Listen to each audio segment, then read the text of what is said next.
Good morning बच्चों। आज दिनांक 29 यानी 29 अप्रैल 2021 इस दिन की कक्षा में हिंदी कक्षा में आपका स्वागत है। तो आप भी अपनी कॉपी में ये दिनांक लिखें। कक्षा आपकी 4th है और विषय आपका हिंदी चल रहा है। तो यहाँ पर बेटा मैंने अभी टॉपिक नहीं लिखा है क्योंकि हमने पिछली कक्षा में यह तय किया था कि हम जब वचन समझ रहे थे तो वचनों के अंतर्गत हमारा वचन के भेदों से संबंधित जो परिभाषा है वो रह गई थी। तो हमने ये तय किया था कि हम अगली कक्षा में वचन के भेदों की परिभाषा लिखना सीखेंगे। ठीक है, तो अभी हम पहले वचन से संबंधित भाग को पूरा कर लेते हैं। तो बेटा मैंने आपको यहाँ तक पढ़ा दिया था कि आपको लिखना है वचन के कितने प्रकार होते हैं। तो आपने वहाँ पर समझ लिया था, याद भी कर लिया था कि वचन के 2 प्रकार होते हैं, एक वचन और बहुवचन। तो अब आप आज के यानी आज 29 अप्रैल का पहला सवाल आपका ये रहेगा और आप उससे आगे भी शुरू कर सकते हैं। तो आप आगे प्रश्न 1 लिखें या आप अपनी सुविधा के अनुसार वचन वाले पोर्शन में ही आगे से काम कर सकते हैं। मैं यहाँ पर 1 लिख देती हूँ और एक वचन या हम लिख देते हैं वचन की भेदों की परिभाषा लिखिए। वचन के भेदों की परिभाषा लिखिए। ठीक है, वचन के भेदों की परिभाषा लिखिए।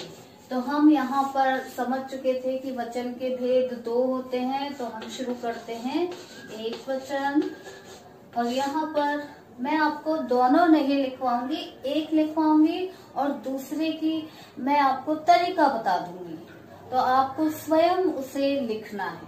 ठीक है, तो और मैंने आपको पहले ही ये बता दिया है कि जो मुख्य परिभाषा है यानी वचन की जो परिभाषा है उसी को हम यहाँ पर अप्लाई करते हुए लिखते हैं। थोड़ा बहुत चेंजेस इस नाम के अनुसार हमें वहां पर करना होता है। जैसे देखो हमने वचन की परिभाषा में भी यही लिखा था, शब्द के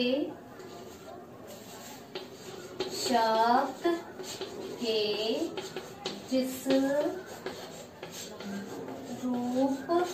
से उसके संख्या में, यहाँ तक हमने वचन की परिभाषा में भी यही सेम लिखा है। शब्द के जिस रूप से उसकी संख्या में एक या अनेक होने का बोध होता है उसे वचन कहते हैं। अब चूंकि हम एक वचन की परिभाषा लिख रहे हैं तो इसलिए यहाँ पर हमारा जो फोकस है वो एक पे रहेगा। ठीक है, तो शब्द के जिस रूप से उसके संख्या में एक होने का बोध हो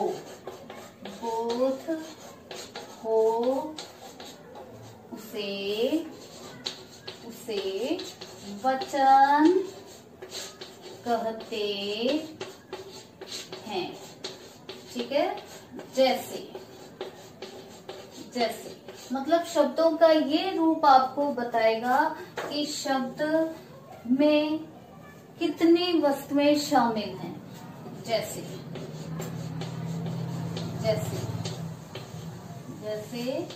बात, नदी,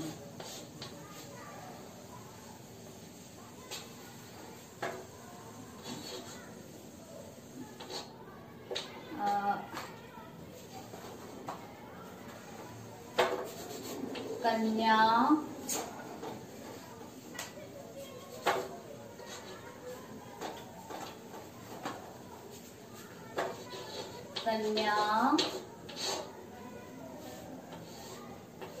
सॉरी, आपको यहाँ पर थोड़ा सा कन्या, थाली,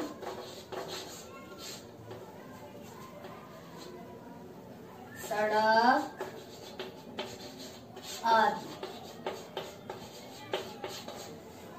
थोड़ा सा चौक में समस्या थी, कोई बात नहीं। अब देखो, शब्द के जिस रूप से उसके संख्या में एक होने का बोध हो उसे वचन कहते हैं, जैसे बात, नदी, कन्या, थाली, सड़क आदि। अब आपको स्वयं, नेक्स्ट मैं इस प्रश्न को मिटा देती हूँ और आपको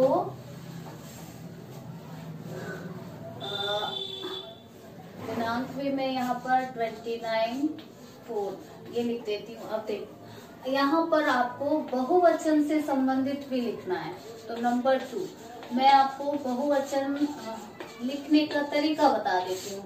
देखिए, बहुवचन में क्या होगा, शब्द के जिस रूप से उसके संख्या में एक हटा दो और उसके स्थान पर लिखो अनेक। अनेक होने का बोध हो उसे यहाँ पर एक वचन लिखना है, उसे एक वचन कहते हैं।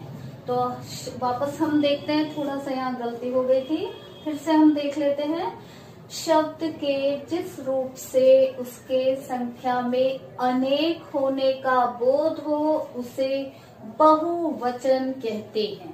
यानी आपको कोई चेंज नहीं करना है, एक की जगह आपको अनेक लिख देना है, एक वचन की जगह आपको बहुवचन लिख देना है।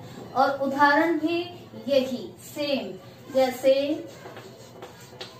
जैसे बात, बातें। यहाँ पर ये अनुस्वार लगाना जरूरी है।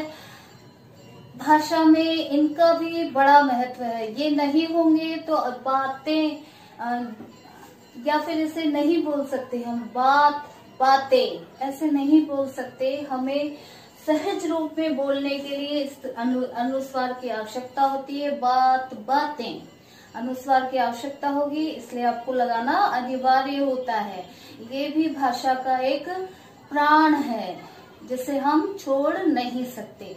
कई लोग इस छोटी सी बिंदी को, अनुस्वार को महत्व नहीं देते, उनकी आदत नहीं होती है, तो वो भाषा में अशुद्धियों को पैदा कर देता है। बहुत सारी अशुद्धियां उनकी भाषा में रह जाती हैं। तो बात, बातें, नदी, नदियां, ये रूप बदल जाएगा, नदी से नदियां हो जाएगा। शब्दों का यह बदलाव ही उसके संख्या में एक या अनेक होने का बोध कराता है। ठीक है, फिर है कन्या, कन्याएं, इस तरह से बदलाव आएंगे। थाली, थाली को भी हम थालियां लिख सकते हैं। ऐसे ही सड़क, सड़कें। तो ये बहुवचन की परिभाषा वाला जो भाग है वो आपको स्वयं करना है। ठीक है, तो अब हम कुछ शब्द ले लेते हैं जिनको आपको लिखना है, यानी उसके एक वचन और बहुवचन के रूप को लिखना है। तो मैं आपको बहुवचन की परिभाषा स्वयं लिखनी है। ठीक है बेटा, इसको समझते हुए आपको इसे कॉपी करते हुए लिखना है, लेकिन नकल में भी अक्ल चाहिए। एक की जगह अनेक लिखना, एक वचन की जगह बहुवचन लिखना। ठीक है, नकल में अक्ल, ये मुहावरा यहाँ पर आपको लागू करना है। तो मैं इसे मिटा रही हूँ। अब आप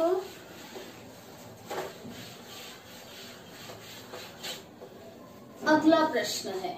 अगला प्रश्न ऐसे अभ्यास है, एक तरह से अभ्यास के रूप में मैं दे रही हूँ।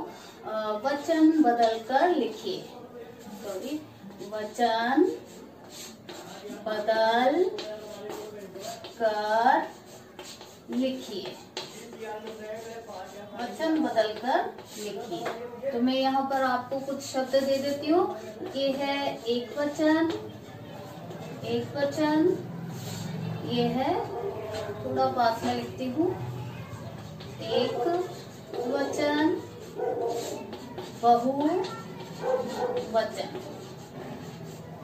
तो ये आपको लिखना है। इधर मैं बहुवचन दूंगी और आपको उसका एक वचन रूप लिखना है, एक वचन। ठीक है, इस तरह से। तो हम कुछ शब्द यहाँ पर लिखते हैं, जैसे देखो पहला है पत्ता, इसका बहुवचन आपको लिखना है पत्ते, पत्ता पत्ते आपको आता है। ठीक है, ऐसे ही केला केले। नंबर 3 दीवार दीवारें। स्वयं लिखें आप, इससे दीवारें, रें, नाक से आवाज आ रही है, अनुस्वार का प्रयोग अनिवार्य है। ठीक है, नंबर 4 कथा कथाएं। ठीक है, नंबर 5 नारी नारियां। ये छोटी बड़ी की मात्रा छोटी में बदल जाएगी, इस प्रकार से नारियां। ठीक है, क्योंकि यहाँ बोलने में हमारी जीभ जल्दबाजी मचाएगी, तो जो बड़ी ई है वो छोटी ई में बदल जाएगी, और ये भाषा को सहज बनाते हुए करने की आदत हुई।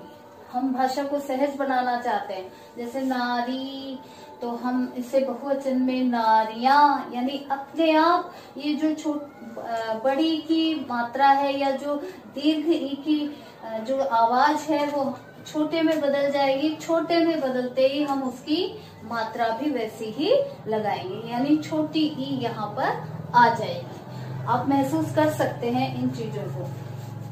इसी प्रकार से देखो नंबर 6 गुड़िया। आपको यहाँ पर, हाँ मैं गुड़िया, ये बहुवचन वाला रूप है, आपको एक वचन वाला रूप लिखना है गुड़िया, यानी इसमें ये चंद्र बिंदु की साउंड सुनाई नहीं देगी, सॉरी ये नहीं लगेगा, एक वचन लिखना है ना इसलिए। तो इसी प्रकार से जैसे नंबर 7 हम लिख रहे हैं चिड़िया, एक वचन में ये चिड़िया रहेगा, चिड़िया। ठीक है, नंबर 8 आप लिखो भाषा भाषाएं। आपको एक वचन लिखना है, स्वयं लिखना है। ऐसे ही लिपियां लिपियां। अब आपको बेटा पता है कि लिपि मात्रा ही छोटी रहती है, ये लिपि, ये छोटी की मात्रा है, छोटी की मात्रा ही रहेगी बहुवचन में और एक वचन में। इसके अलावा नंबर 10 राह राह, ये आप स्वयं लिखें राहें। ठीक है, तो इस तरह से ये हुआ आपका वचन से संबंधित अभ्यास कार्य।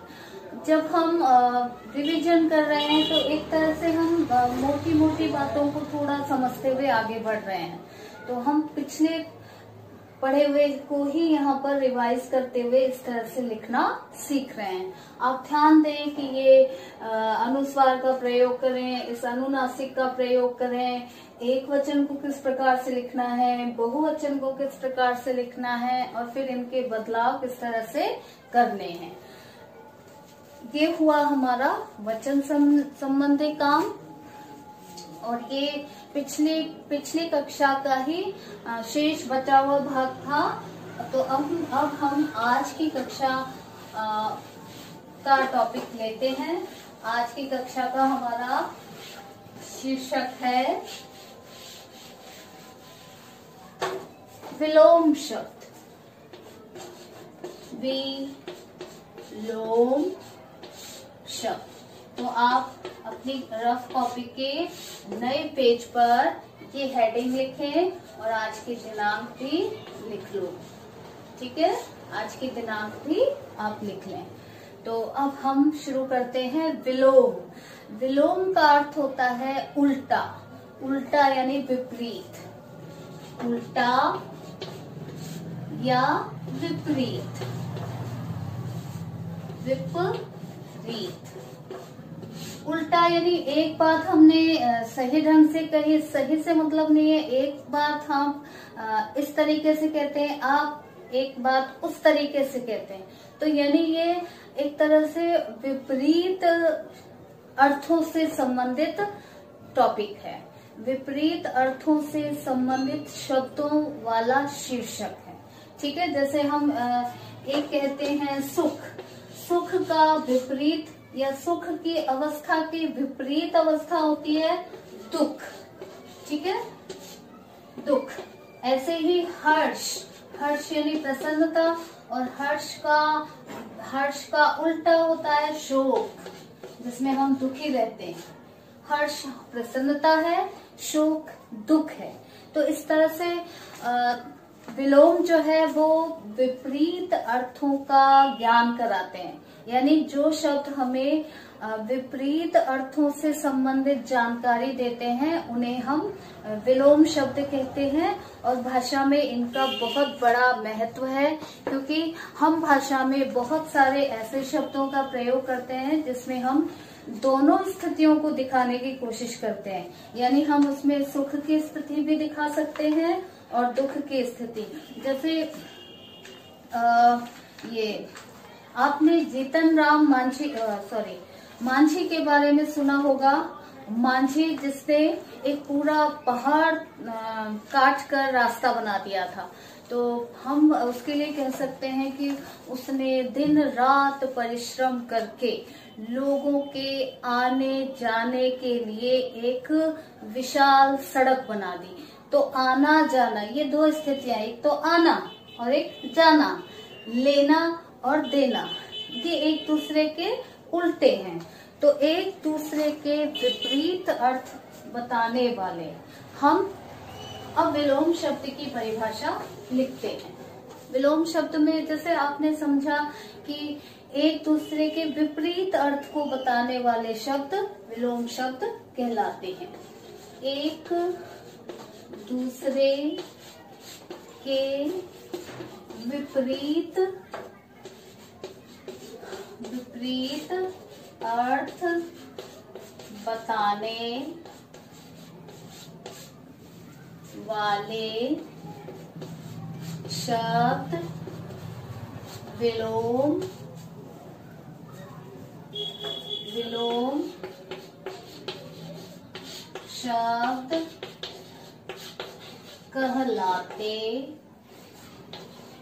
शब्द कहलाते हैं।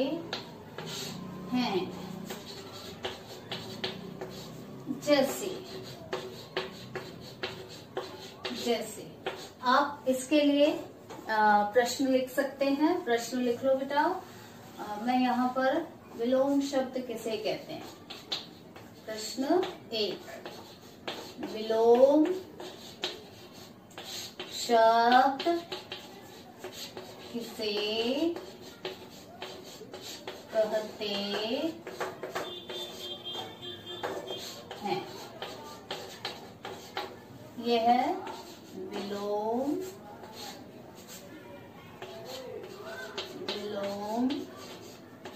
शब्द।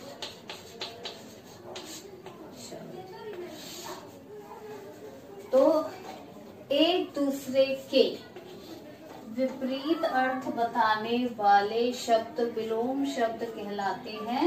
जैसे यहाँ पर हम 2 स्थितियां बनाएंगे, जैसे आय व्यय, उल्टा, एक दूसरे के उल्टा।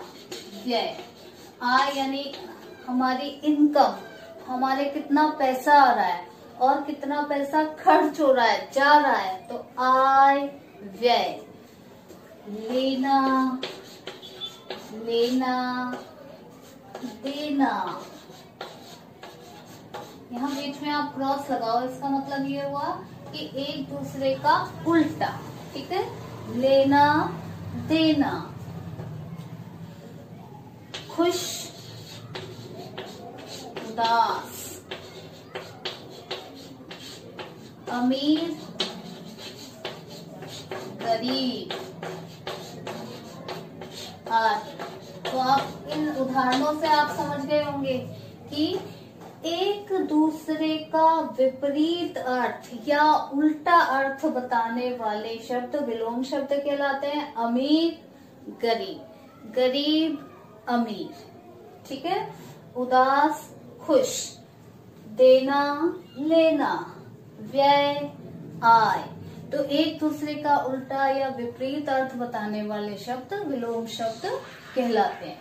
मैं आपको कुछ विलोम शब्द मौखिक रूप में पढ़कर सुनाती हूँ। ये आपने पढ़े भी होंगे, सुने भी होंगे, चर्चाओं में चलते भी होंगे। जैसे आशा निराशा, उन्नति अवनति, अनुकूल प्रतिकूल, हर्ष विषाद, हर्ष शोक भी हो सकता है, हर्ष विषाद भी हो सकता है। आदि अंत, किसी काम की शुरुआत आदि, किसी काम का समाप्त होना अंत, आदि अंत। कटु मधुर, गुण दोष, अच्छाई बुराई, ठीक है, अच्छाई बुराई। साक्षर निरक्षर, दूर पास, घृणा प्रेम, मूर्ख विद्वान। ये तुम सुनते हो ना, अरे ये तो मूर्ख है। और जो अच्छा है, ज्ञान में जानकार है, उसे कहते हैं अरे ये तो बहुत विद्वान व्यक्ति है। तो मूर्ख विद्वान। निर्बल सबल, कमजोर ताकतवर, ठीक है। संयोग वियोग। इसी प्रकार से पाप पुण्य, नर नारी, जीवन मरण, जय पराजय। तो इस तरह से अनेकों शब्द हैं जिनका कि एक दूसरे का उल्टा अर्थ हम समझते हैं। और भाषाओं में जब हम कुछ लिखते हैं तो अपने लेखन को प्रभावशाली बनाने के लिए कई बार हमें इन विपरीतार्थक शब्दों का प्रयोग भी करना पड़ता है। तो यानी विलोम शब्द का दूसरा नाम होता है विपरीतार्थक शब्द, क्योंकि ये विपरीत अर्थ को बताते हैं, ये उल्टे अर्थ को बताते हैं। विलोम, विलोम यानी विलोम शब्द, इसका दूसरा नाम है विपरीतार्थक शब्द, ठीक है। और ये विपरीतार्थक कैसे बना? विपरीत अर्थक शब्द, ठीक है, विपरीत अर्थक शब्द। इसका जो अ है वो इस अ से मिलेगा और भाषा में हम समझते हैं अ प्लस अ इक्वल टू आ, इसलिए हमने ये मात्रा आ लगाई है और हमारा शब्द बना विपरीतार्थक, ठीक है। तो हमने अभी बहुत सारे विलोम शब्द समझे हैं, बहुत सारे विलोम शब्द अभी आपने सुने भी, आपको स्वयं भी आते हैं। तो मैं आपको अगला प्रश्न यही दे रही हूँ। निम्न हमारा आगे का प्रश्न होगा, नंबर जो भी आप लगाना चाहे लगा लें, आप अपनी कॉपी के हिसाब से जो भी नंबर लगाना चाहे लगा लें। निम्न शब्दों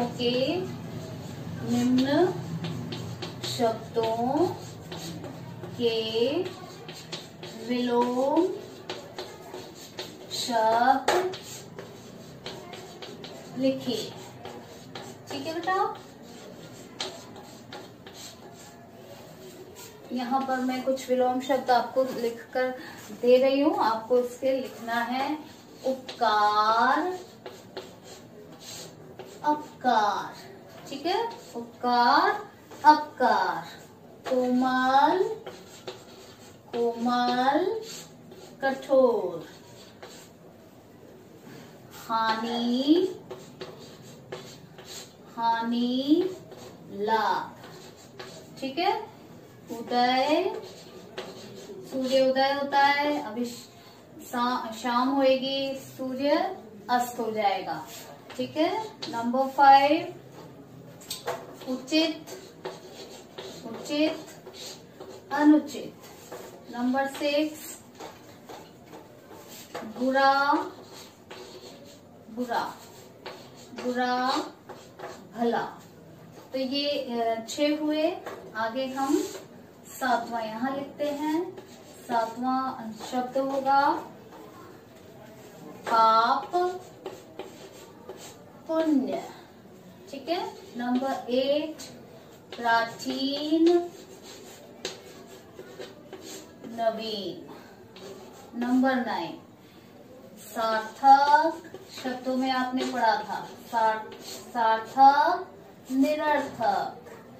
नंबर 10 शुभ अशुभ।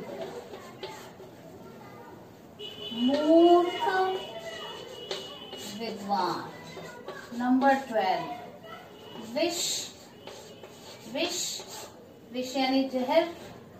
जहर यानी जो मार दे, और जो ना मारे यानी जो जिंदा रखे अमृत। ठीक है, अमृत। इसी प्रकार से किसी भी हिंदी व्याकरण की पुस्तक में से आप बहुत सारे विलोम शब्द तो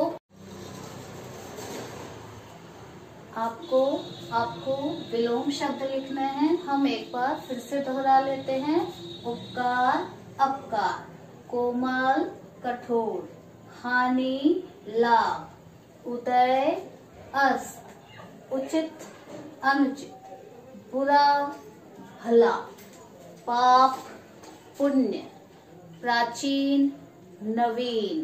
प्राचीन यानी पुराना, नवीन यानी नया, नया पुराना, प्राचीन नवीन। सार्थक निरर्थक, शुभ अशुभ, मूर्ख विद्वान, विष अमृत। ठीक है, आप इसे अपनी कॉपी में लिख लें और अपनी व्याकरण की, हिंदी व्याकरण की बहुत सी पुरानी पुस्तकें रखी होंगी तो उनमें से पढ़ें और अपने शब्द भंडार को मजबूत करें। समय हो चला है, आज के लिए इतना ही। अगली कक्षा में हम फिर मिलेंगे। तब तक के लिए सबका मंगल हो, सबका मंगल हो, सबका शुभ हो। तब तक के लिए गुड बाय।